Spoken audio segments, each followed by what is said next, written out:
রাতের আধারে ডেনমার্কের সামরিক ও বাণিজ্যিক বিমানবন্দর আলবার্গে নজরে আসে ড্রোন। আতঙ্কে ফেলে দেয় স্থানীয়দের। দক্ষিণাঞ্চলে আরও 3টি ছোট বিমানবন্দরেও দেখা মেলে এমন ড্রোন। নিরাপত্তা নিশ্চিত করতে বুধবার উত্তরাঞ্চলের আলবার্গ বিমানবন্দরের কার্যক্রম বন্ধ করতে বাধ্য হয় কর্তৃপক্ষ। ফ্লাইট চলাচলে ভোগান্তিতে পড়ে হাজারো যাত্রী। ড্রোনগুলো কোথাও আঘাত না হানলেও ষড়যন্ত্রের আভাস পাচ্ছে ড্যানিশ সরকার। শুরু হয়েছে তদন্ত। আমি বুঝি নির্মাণের শিল্প, সালাম স্টিল বোঝে ডিউরেবিলিটি। সালাম স্টিল, মোস্ট ডিউরেবল স্টিল।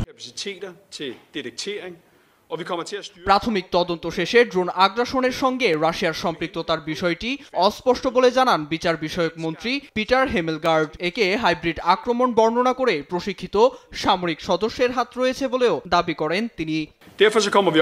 একযোগে 4টি জায়গায় হামলাকে হাইব্রিড আক্রমণ বলা চলে, যার লক্ষ্য স্পষ্টতই ভীতি সৃষ্টি করা। পরিস্থিতি বোঝার জন্য আমরা গোয়েন্দা বিভাগের সঙ্গে কাজ করছি। এর সঙ্গে রাশিয়ার সম্পৃক্ততা এখনো মেলেনি। ড্রোন আগ্রাসন মোকাবেলায় ডেনমার্ক সহ ইউরোপের নিরাপত্তা জোরদারে পশ্চিমা সামরিক জোট ন্যাটোর সঙ্গেও আলোচনার ইঙ্গিত দিয়েছে সংশ্লিষ্ট মহল। চলতি মাসেই পোল্যান্ড, রোমানিয়া, এস্তোনিয়া, নরওয়ে ও ডেনমার্কে একাধিকবার রোস ড্রোন পাওয়া যায়। এ নিয়ে উদ্বিগ্ন ইউরোপ। তবে হামলার দায় বরাবরই এড়িয়ে গেছে মস্কো। নীরব দাস, নিউজ ডেস্ক, দেশ টিভি।